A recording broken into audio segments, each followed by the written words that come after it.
Hey, you know what? There's something I read a long time ago that really kind of blew my mind. Here's what it said. It said the average kid in America looked at something like, would you believe this dude, between 3.5 and 8.5 hours of TV every day. Now, that was some years ago when mostly what people did was look at TV. Then I read something later that said folks between watching TV, playing video games, texting, and going on the internet are looking at between 3.5 to 8.5, sometimes 9.5 hours of electronic interaction every day. And you know what, guys? I gotta be honest. I like TV. I gotta be honest. I like my cell phone. I gotta be honest. I like texting my friends. I text folk.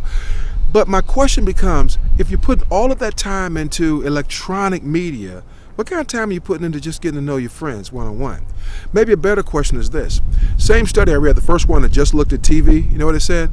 3.5 to 8.5 hours of TV every day and only about 1 hour of study every day. Wow! Can you check that out? That's bananas. Because here's what I'm wondering.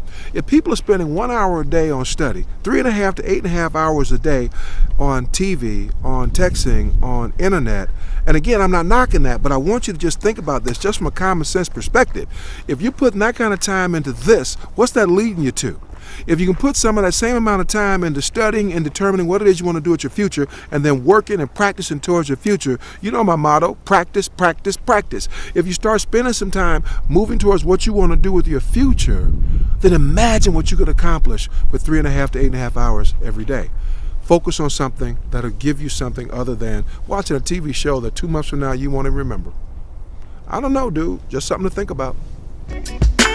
Life, lessons, we live, we learn, so pay attention.